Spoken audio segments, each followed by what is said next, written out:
Apa yang dimaksud P3K paruh waktu? P3K paruh waktu adalah bentuk aparatur sipil negara yang dibuat untuk menghindari pemutusan hubungan kerja. Selain itu, berikut beberapa penjelasan soal P3K paruh waktu.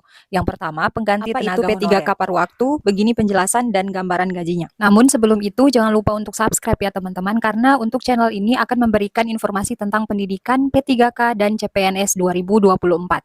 Proses pengadaan pegawai pemerintah dengan perjanjian kerja P3K 2024 dikabarkan berlangsung bulan September sampai Oktober. Seleksi P3K 2024 ditujukan bagi pelamar prioritas diantaranya ex-tenaga honorer kategori 2 atau THK sesuai database THK 2 di BKN, non-ASN terdata di database BKN, dan non-ASN yang aktif bekerja pada instansi pemerintah.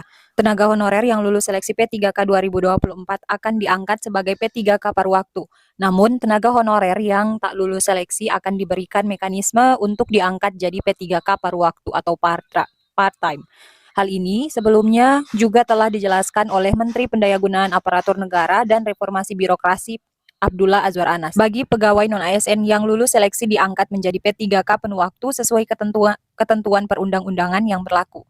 Bagi pegawai non-ASN yang telah mengikuti seleksi CASN 2024 namun belum lulus untuk memenuhi lowongan formasi akan disiapkan mekanisme khusus dengan diangkat menjadi P3K paruh waktu, jelas Anas melalui rapat kerja dengan Komisi 2 DPR RI pada hari Rabu. Apa yang dimaksud P3K paruh waktu? P3K paruh waktu adalah bentuk aparatur sipil negara yang dibuat untuk menghindari pemutusan hubungan kerja. Selain itu, berikut beberapa penjelasan soal P3K paruh waktu.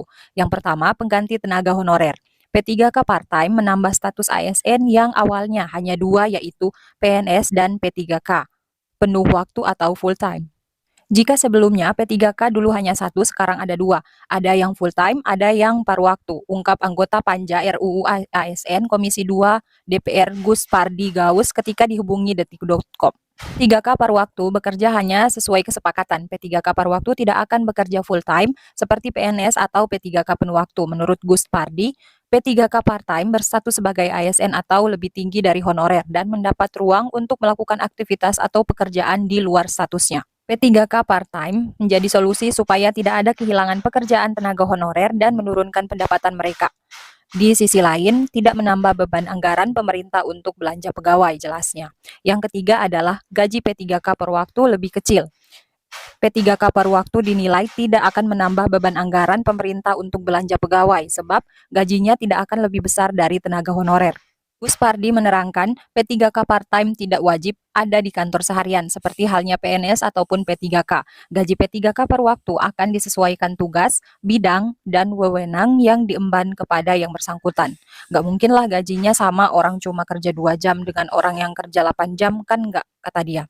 Jadi itu ya Bapak Ibu, untuk P3K paruh waktu itu hanya kerja 2 jam, kalau untuk yang P3K full time itu 8 jam. Untuk teman-teman yang masuk P3K di paruh waktu ini merupakan honorer yang tidak mendapatkan formasi di 2024 ini.